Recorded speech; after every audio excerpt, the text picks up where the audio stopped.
Hi, I'm Edwin Rutsch, and this Sounds is good. Dialogues on How to Build a Culture of Empathy. And today I'm here with Jonathan Leighton. Thanks, Jonathan, for joining me for this dialogue.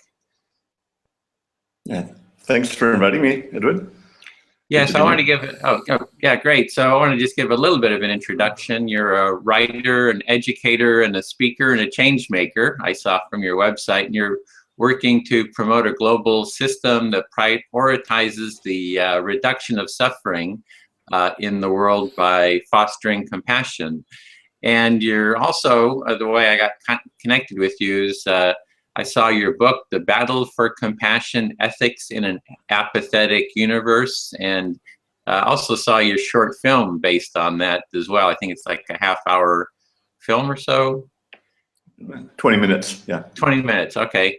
And also you've got a website. It's got jonathanleighton.org, or thebattleforcompassion.com gets you there as well. So by way of introduction, is there more you'd like to add, or did I kind of get some of the main points? I think you're in Switzerland too, is that right? You're teaching there, or?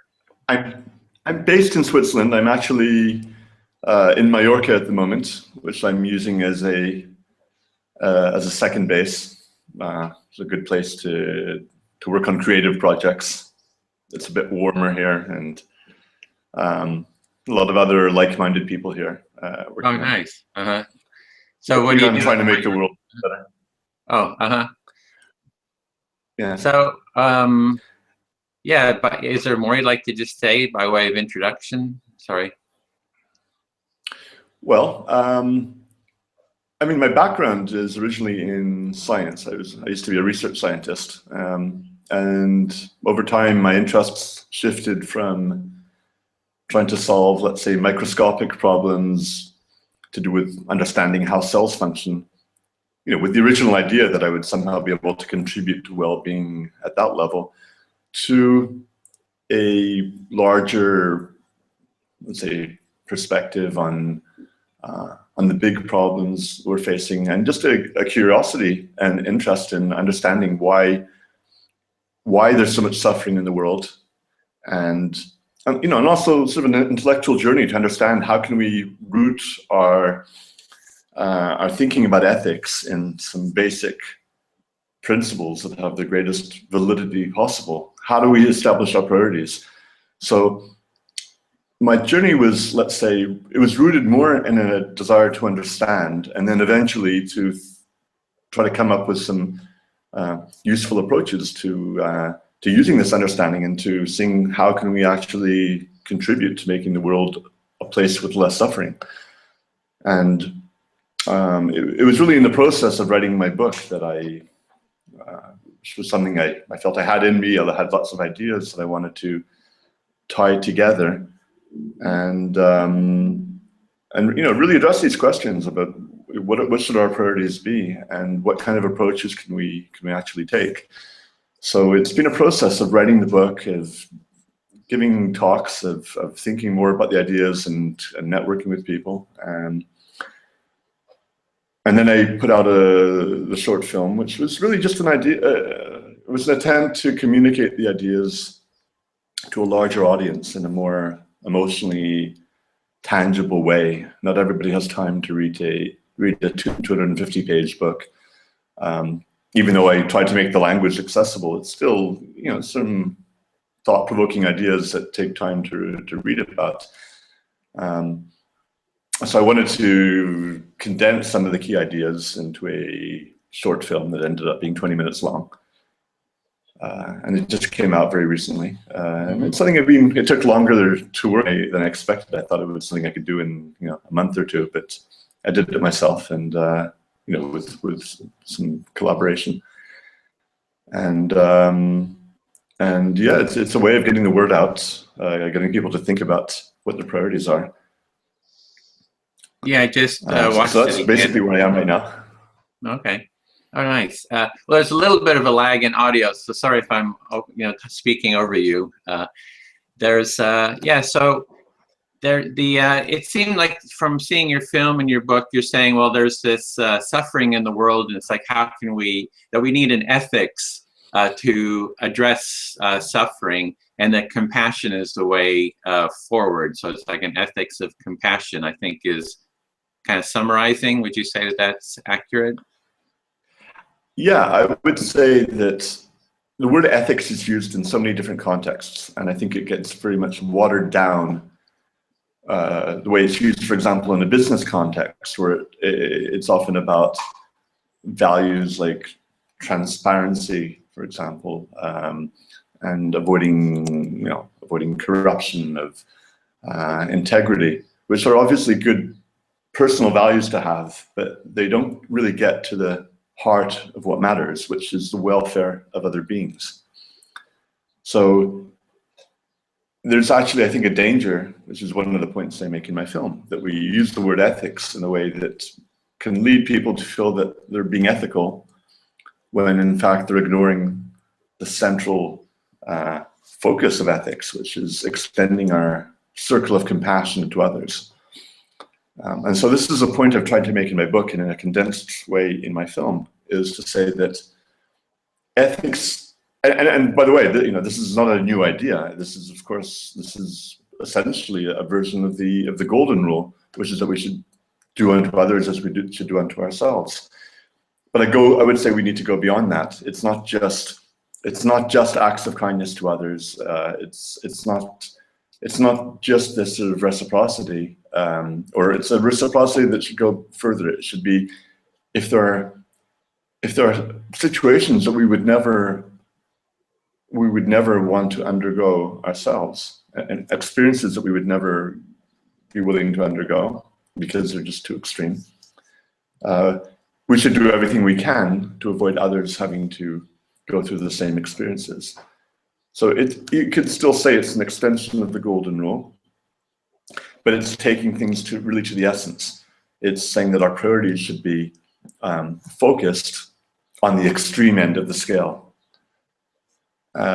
which is, in some ways, this is not the way we run our society. We run our society more according to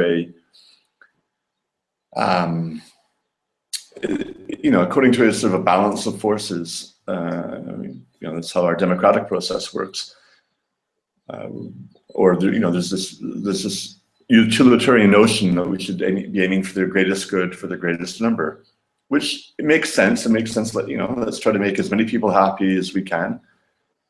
But it ignores this idea that some people are suffering so much that we should be paying less attention to making some people a little bit happier and more attention to relieving the worst forms of suffering. Just as we would want the same thing for ourselves.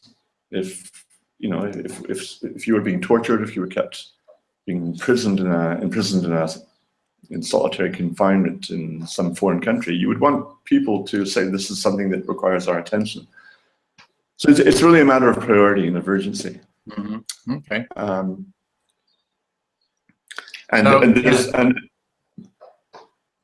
Oh, sorry. Got a time delay. Yeah, there's a little bit of time delay. So, related to, you mentioned that there's a lot of definitions, like of ethics, for example, and I'm very interested in like, how do we build a culture of empathy, which you mentioned empathy in your book, and in the film, there was actually, I think, Zuccotti Park, a picture of Zuccotti Park, somebody holding up a sign about understanding and empathy. I really like that Mm-hmm. picture. And for Occupy Wall Street. And right. It's the same thing with even definitions of empathy and compassion, that there's so many different definitions and understanding of those terms. So I thought maybe we could just go into a little bit around the definitions, because I see two kinds of compassion. I would say an empathetic compassion and a sympathetic compassion. So an empathetic compassion, for me, empathy is like this broad experience, like that I empathize with the full spectrum of your experience. I can empathize, I can feel into your joy, your creativity, your happiness, your pain, your sorrow, and so it's really, and also see the underlying, the feelings, needs, and intentions that are underneath your experience. So I'm feeling into you and as your, I think you use the word subjective. So you as other people's experience. I'm feeling into the full spectrum of their experience. And then the compassion part, by definition, is empathy, empathizing specifically with the suffering of others. So it's like a subset of empathy. Now that's kind of the definition I use, and I call that empathetic compassion. And there's another version that I'm seeing of compassion, which is sympathetic compassion. So in sympathy, it's like, you know, you start empathizing with someone, you see their suffering, and then you kind of go into your own self feeling sorry for them. Like, oh, poor you, you know, you're suffering, or let me tell you about the time I suffered. So it actually takes the awareness away from the other person empathizing and puts it on yourself. And then, you know, it's like, well, I'm feeling suffering because you're feeling suffering, so I got to alleviate my suffering in a sense. So that's kind of like this sympathetic compassion, and it also often creates all kinds of damage. Like, you know, people go with sympathetic compassion to the developing world, and they're actually trying to solve their problem instead of the problem of the people in the community. So then they're like disconnected, and you have all these failures of you know, systems, you know, that they're trying to implement. So I'm seeing those two definitions, and I'm just wondering how that resonates with you, or what comes up for you around that. Yeah, I mean, I'll be honest with you. I don't concern myself as much about the you know, the precise way that these words are defined. I think they are sometimes defined in different ways. I look at it like this. I think that what's important is to take into account how other people are experiencing things. To have, and however we can create that.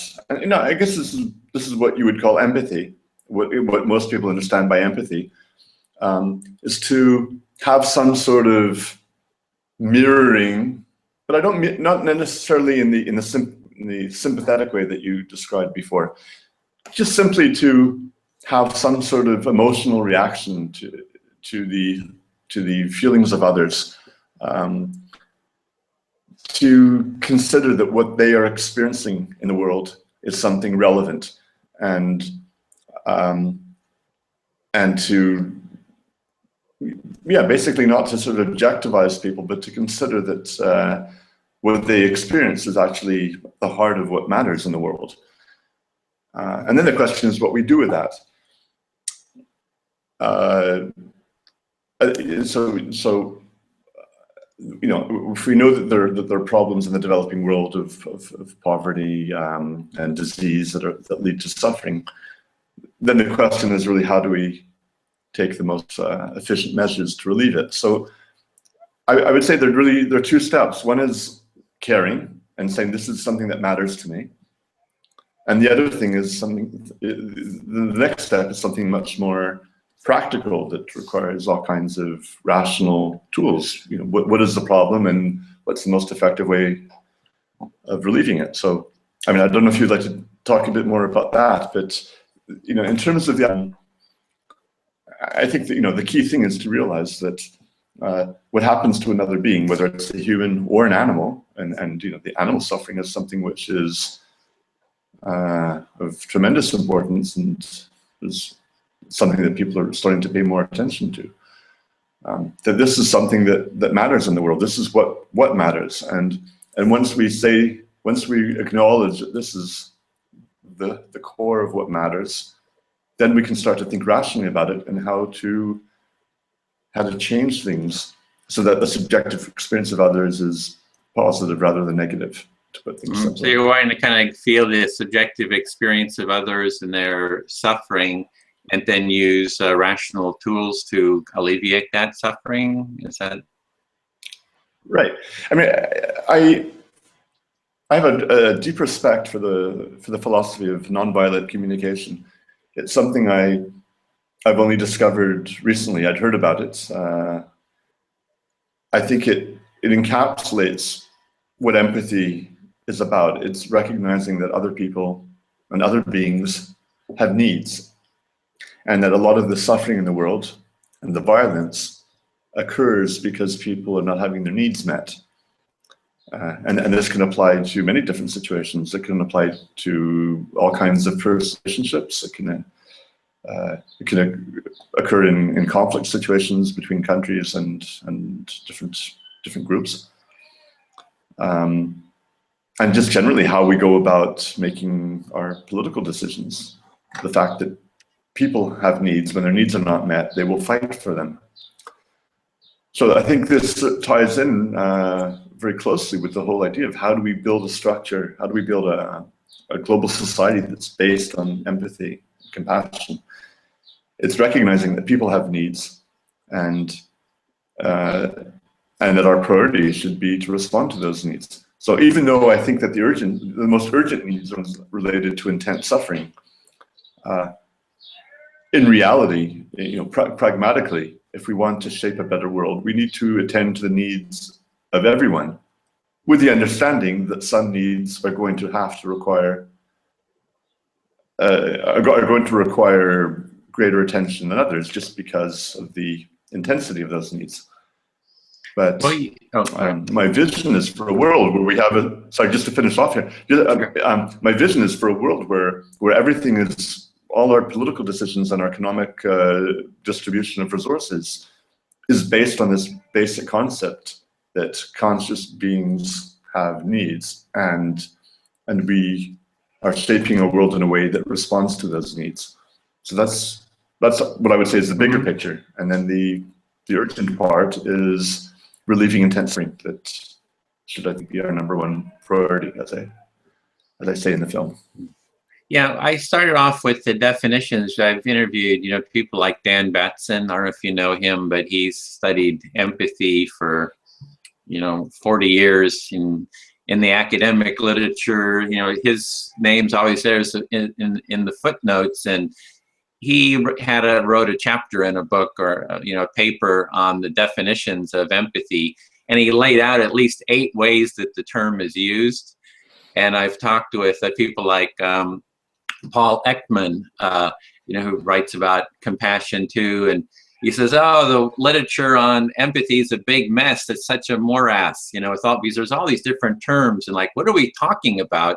So that's why I kind of hone in on the definition, because like Dan said, it's good to, when you started a dialogue, around these topics, like how are we using the word, and then kind of like stick to it. And so that's why I kind of jump in on the definition. And also, I guess I'm trying to, in the sense of the compassion community, I always see this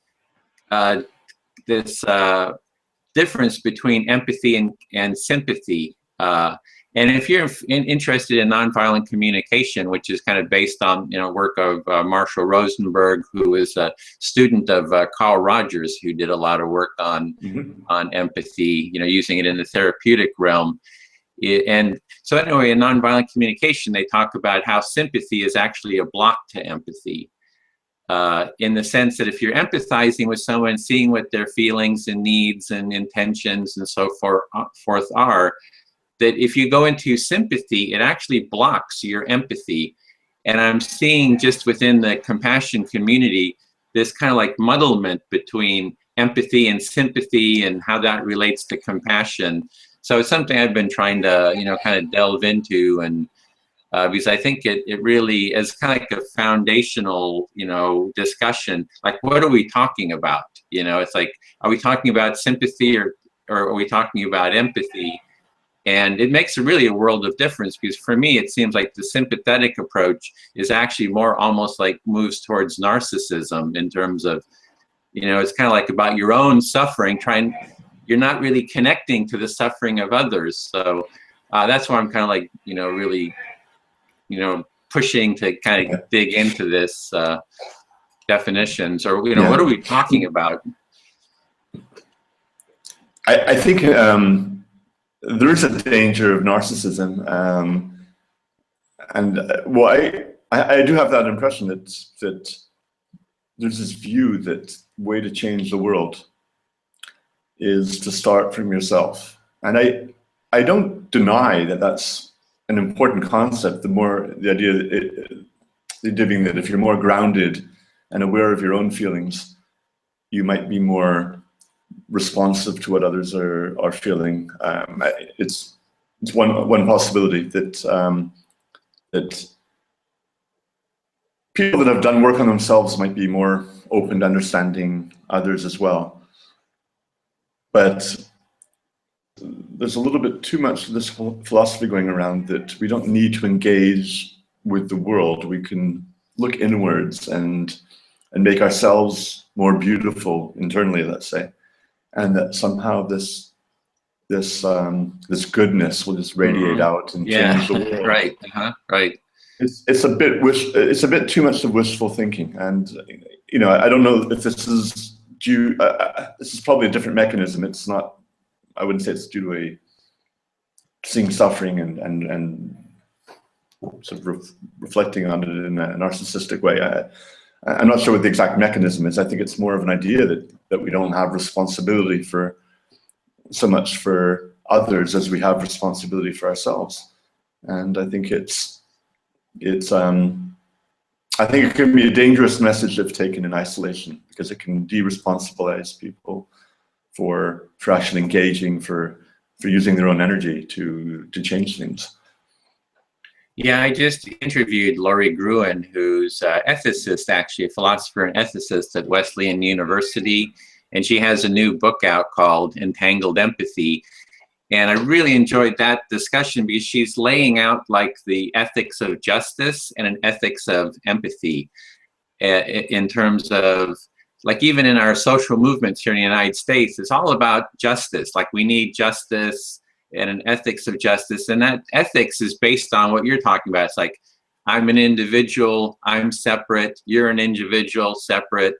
And we need to kind of like balance the books in terms of a relationship, and whereas the ethics, and that's kind of like an ethics of justice, an ethics of empathy is that we are in relationship. It's not like, whether we want to be or not, in the sense that we're, I think you had addressed, you kind of touched on like mirror neurons, I think a little bit in your work too, that our brains are interconnected, kind of whether we like it or not, through mirror neurons. And we do have this basic relationship that's going on. So she's saying, we are in relationship. It's just that we're in kind of like bad relationships, or the relationships could be better. We could improve the relationships.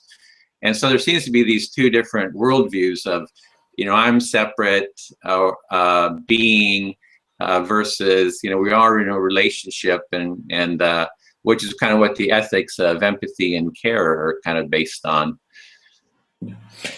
Yeah, I totally agree. I think the whole concept of justice as a reflection of ethics is flawed. It's flawed in a couple of ways. It's flawed in the way that you mentioned, in that it looks at individuals as separate from one another rather than interconnected. And beyond the mirror neurons, we're connected in a deeply metaphysical way as well, just by the very fact that identity itself is an illusion. This is something I address in my book and briefly in the film, which is that identity is something that we need this illusion, because it's the way that we derive meaning from life, that we exist with this idea that we are individuals with our own separate likes and spectrum of interests, and each of us is different in that way, and that is, it's a source of meaning and this meaning in diversity. But in reality, we're all just variations on a theme. We're all based on the same blueprint, and it's basically like taking a brain and body and putting it in different situations and seeing what happens. But in reality, there's nothing fundamentally different about somebody else's experiences or suffering and our own. So in that respect, perhaps the ethics of justice is flawed, and it has an incomplete view of human nature.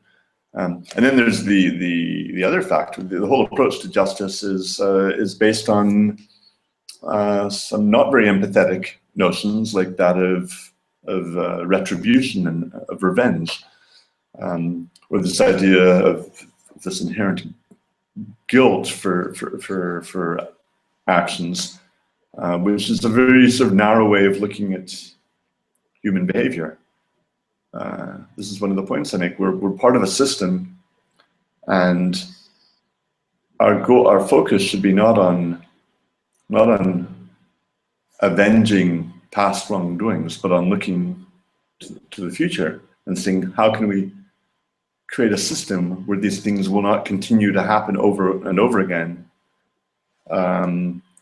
due to flaws in the system? How can we shape the system so that these things don't happen?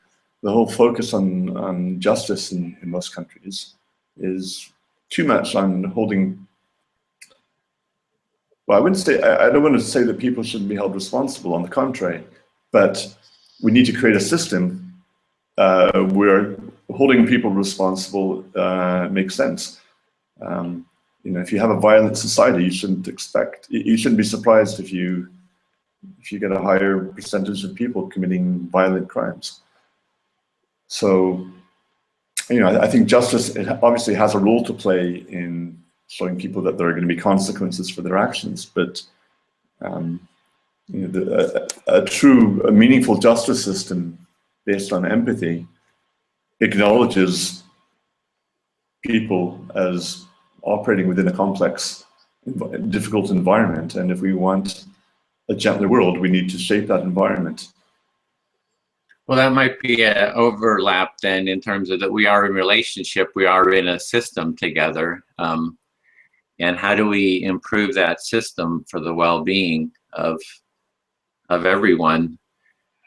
And so how do you improve the empathy between, how do we improve those relationships then? Or that system, like how do we improve that system to create? Yeah. I'm looking at how do we create a more empathic world. So for me, it's about starting with setting an intention that we do want to create an empathic world where, empathy is a primary social value that we have. Yeah. I think you've just lost there. Oh, okay. You still hearing me? Okay, it's okay. Yeah, you're back again. All right. Yeah, well, I guess this is really the big question: is how do we, it's essentially asking how do we create a better world that is gentler, where people are kinder to one another? This is really the big question. So I guess there are two approaches. One is at the level of individuals, and one is at the level of systems, and they're both important, and they will hopefully converge. At the level of individuals, I would say empathy is something that can be taught, or more correctly nurtured, especially in younger children. This is not an area I'm an expert in, but I believe there is a window where children are open to having becoming aware of the emotions of others. And this is something that should be taught in schools. It should be taught in schools because schools are a way of reaching large numbers of children in a structured way. I think it's absolutely vital that this become part of the regular curriculum. And this is something I mentioned towards the end of my film, and a number of steps that people can take. I think we should really be trying to provide teachers and school systems with kits to help them teach empathy to children, so that we can build a wave of new generation of children that are more sensitive to the emotions and needs of others. But all of this is to foster empathy is really to teach it in the schools. Then was like one approach. I think it's one approach among there are lots of compatible approaches, but I think this is one of the most effective ways of reaching large numbers of children who will become the leaders of the next generation. But at the same time, I think we need to be looking at the actual structures that govern our society, our political decision-making structures, the way that resources are distributed, and we need to be creating alternatives that are based on compassion, that are based on the meeting of needs. Because even if you have a lot of empathetic people, if you put them in a system that fosters competition, their empathetic side is not what is going to be promoted. So we need systems that are compatible with empathetic and cooperative behavior. And how do you create those systems? Like, what's how do you get kind of traction on that? Right. Well, I guess there are two approaches. One is to try to change things from within the existing system, and the other is to create new models that can eventually replace the existing system. And I think there's, like in most cases, there's the ideal answer is going to be somewhere in between. Although if I had to choose one or the other, I would say let's try to create some alternatives and see how they work. I think you can design new systems, and through an iterative design process that will do better than the existing systems. And there are people working on let's say currency, virtual currencies that allow people to create a community, an economic community. And I can imagine you could create communities like that have empathetic, compassionate values embedded in them. There's a lot of interest in the resource-based economy that provide an alternative to a ruthless, competitive economic system like the one that is dominant in much of the world. What are you doing personally? Like, how do you, like in your own life, what are you doing to change the system personally or, socially, kind of making it relevant to your personal life? Living in Mallorca, is that helping? Are you creating a empathetic, compassionate community there, or like, what do you do? Well, I'll tell you what I'm actually interested in doing now is to set up a new organization, some sort of a think and do tank that could potentially be based here in Mallorca, but that will try to have global reach. And based on the ideas that we've been talking about, I think the way that you start a new organization, the ideas that are behind it and the strategy behind it are very important. And my sense is that a lot of organizations get started with some good ideas, but they haven't necessarily been thought through carefully from the beginning. And what I'm interested in doing here with other like-minded people that have also chosen Mallorca is to set in motion a new process where these core ethical values are embedded, and we look for intelligent ways of designing new systems that can be tested. I mean, I know this sounds very ambitious, and I think we need to set our goals high, and then solicit the input from all kinds of different people in designing new models. And there are people out there working on systems, but also experts in other fields that relate to the design of new systems, who I'm interested in collaborating with and seeing how this whole project develops. I think there's a need for new initiatives where the ethics are very clear and that are explicitly based on the very best of rationality and experience. Well, I've chosen my. I'm sorry. You've mentioned design quite a few times, and on your website says compassionate system design. So that's something I've been very interested in, is human-centered design or design thinking, and it's actually in some quarters called empathic design. And that's using design. The idea is that design, if you're designing something for someone, you need to empathize with what their needs are, so you can design whatever products, services, systems that really address those needs. And there's that whole spectrum of tools that the design community has.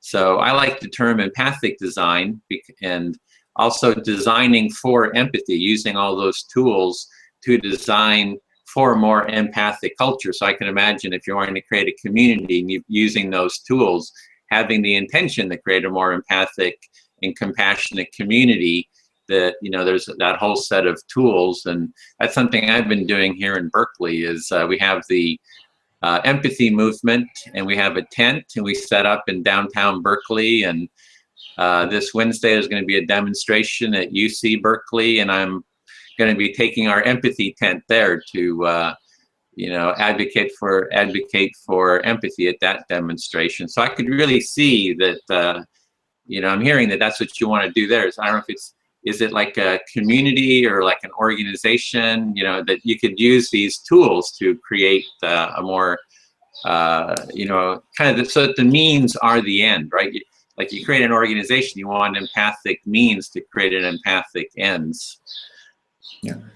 Well, I mean, the exact form of the organization remains to be seen. We're still, let's say, in the design stage and talking to people and seeing what the best structure is to shape it. And, you know, this is going to be a journey, and it's going to be, I don't know exactly where it's going to take me, but I'm excited about starting a new process, a new design process. And I agree that the values behind it are absolutely essential. You know, there's a quote I like from Donella Meadows, the systems theorist. I don't remember the exact quote, but basically what she was saying is that when we want to intervene in a system to improve it, there are obviously lots of different levels which we can intervene. But the most important, or one of the most important factors, is the actual values that are embedded within the system. And that if you want to change how the system works, one of the most powerful things to do is to implant people at a level where they have influence, but people that embody these values. And so that's why it sort of ties in again with what we were talking about before about teaching and nurturing empathy in children, because you know, the more people we have in the world that consider this a value and a way of living, the more likely it is that the structures that dominate in our world will be shaped by people with this way of thinking. Well, I think there was another kind of a process for fostering empathy that you're in compassion you mentioned. That was restorative justice. So we talked about justice, and that instead of a justice system based on competition and judgment, that you can bring people together so that they can work on really connecting more deeply and understanding each other and kind of resolve their conflicts. And I personally like the term restorative empathy, that we want to restore empathic connection, that usually if there's harm done, it's been kind of like a break in the empathy.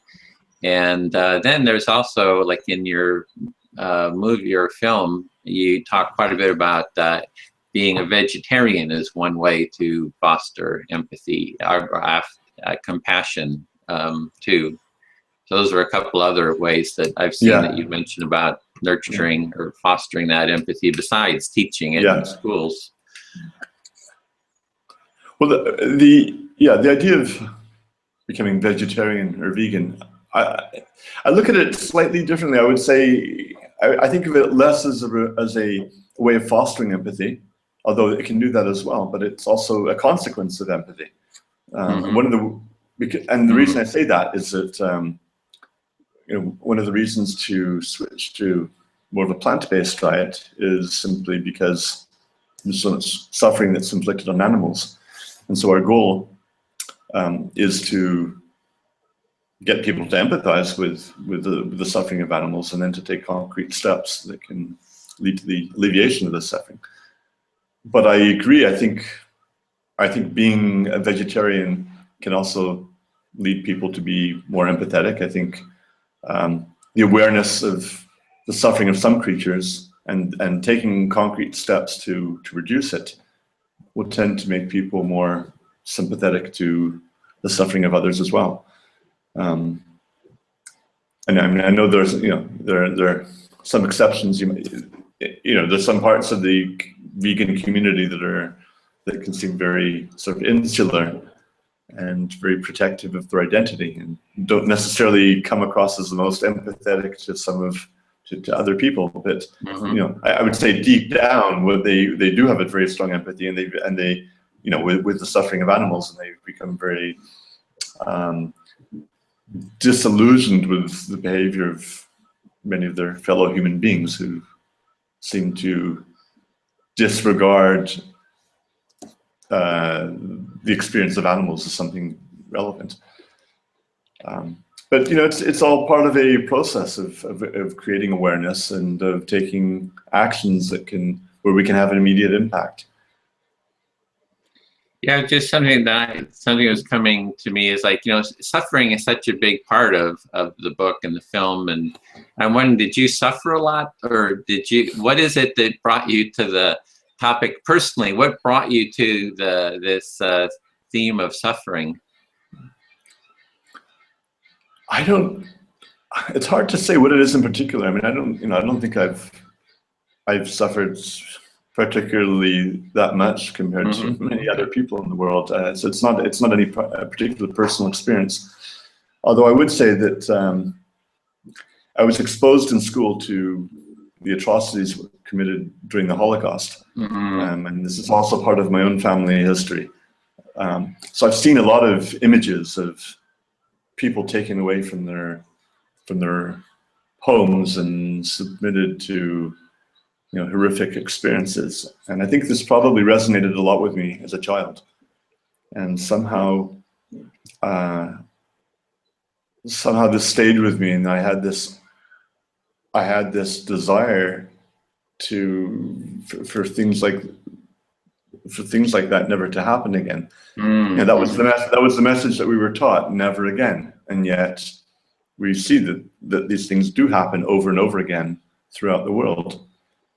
And I felt it was somehow my responsibility as a human being on this planet to do what I can to prevent things like this from happening again elsewhere.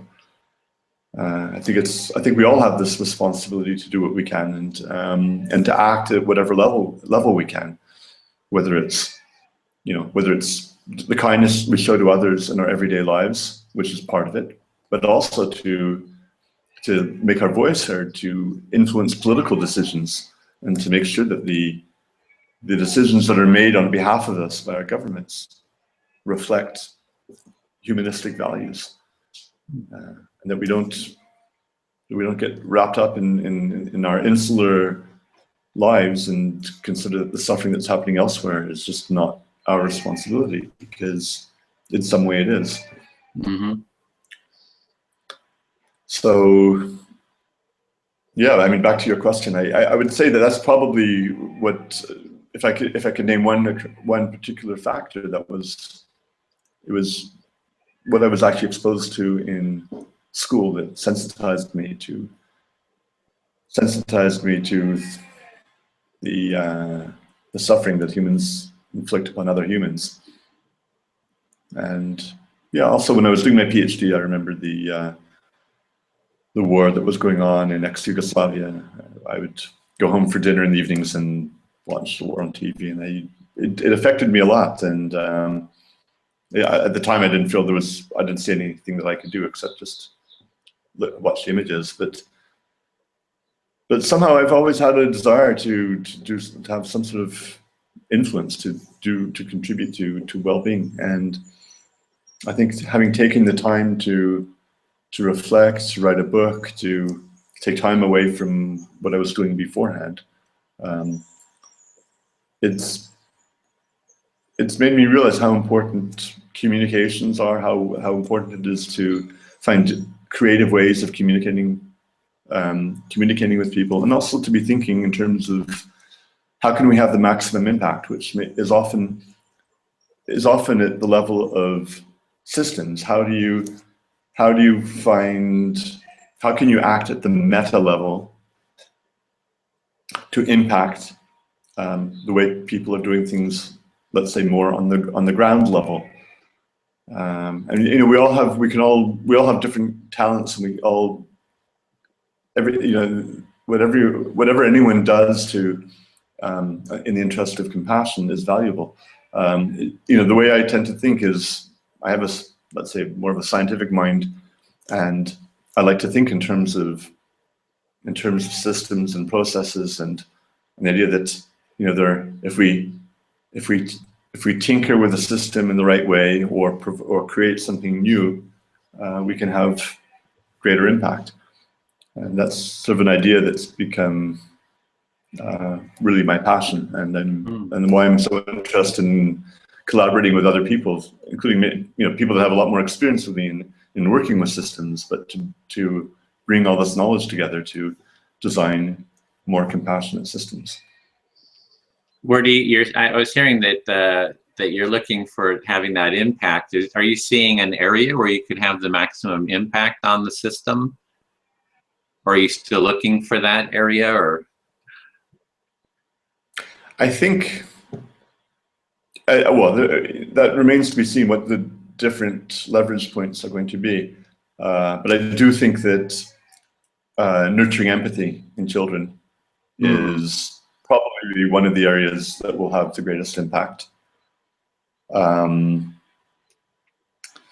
know, there are a number of organizations sprouting based on the effective altruism philosophy, and which is really a combination of heart and mind, of caring about the suffering of others, and then trying to find which interventions are most effective. Now, they tend to be more focused on charities that are doing direct work to relieve suffering, and less active, let's say, at the systemic level. But what they do find, for example, in terms of animal welfare, is that one of the most effective things they can do is to sensitize people through handling something very basic, like handing out leaflets, to sensitize people to the incredible suffering that goes on factory farms. And so, for example, I don't have the exact numbers in my mind, but one of the most effective ways of relieving suffering is simply to sensitize people and get them to switch to a diet that contains less or no meat. You know, some people will say, but, you know, why should we be focusing so much of our attention on animals, and aren't there other things that are more important? Well, it's simply the fact that there's so many animals in the world that are being, you know, gravely mistreated, and this is one of the most effective ways that we can have impact.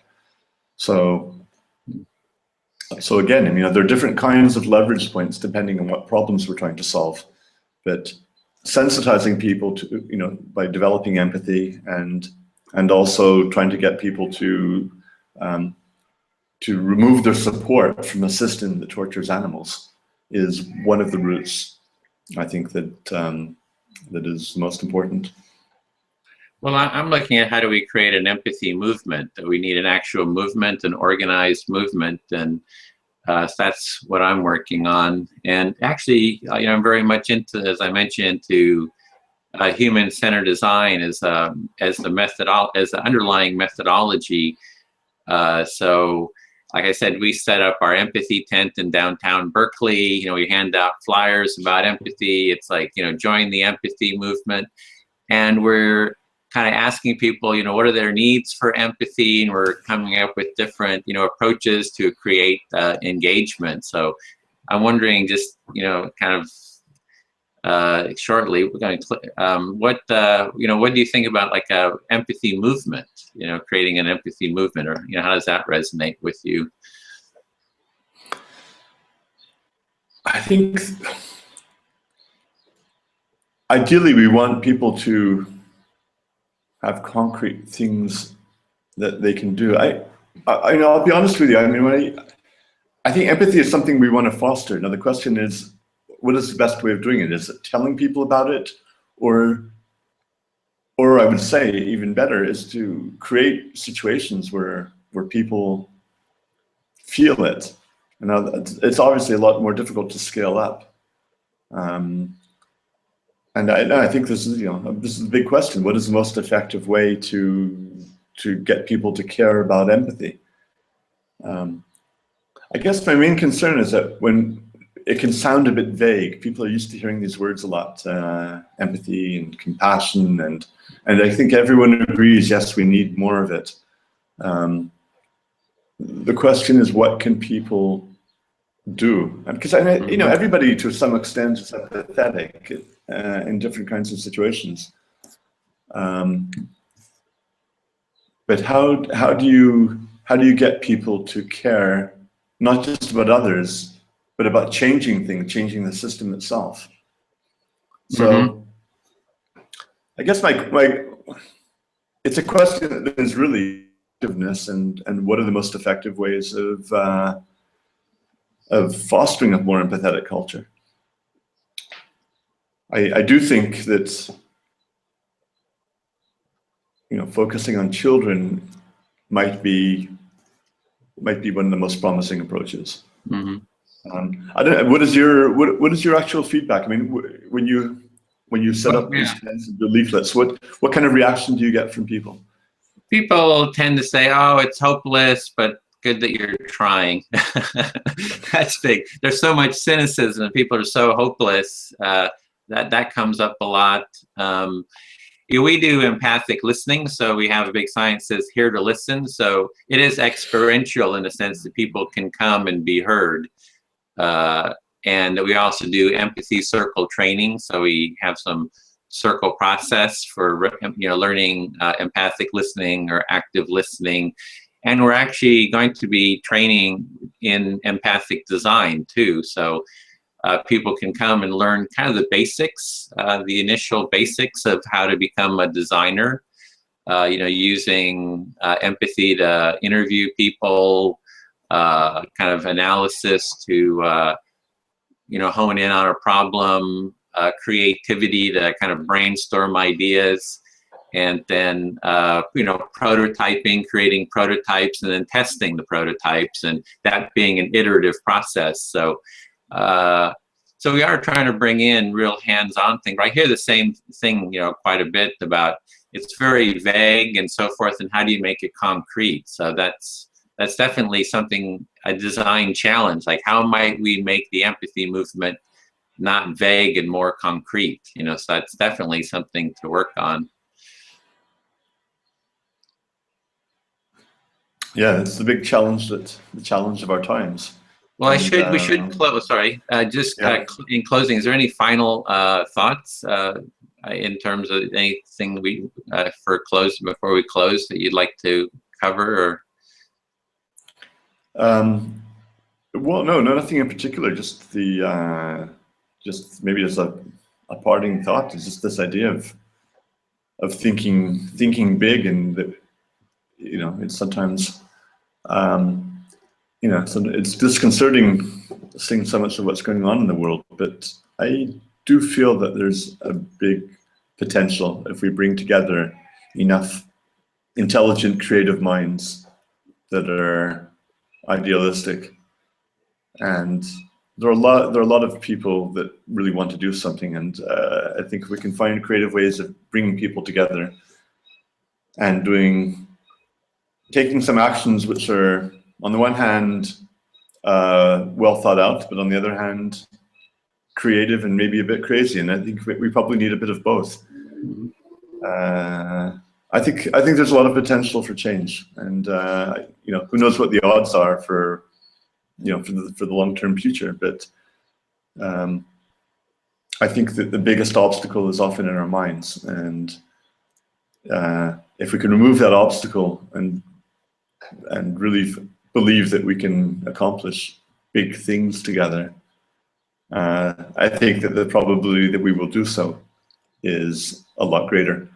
So I think there's a reasonable case to be made for being optimistic.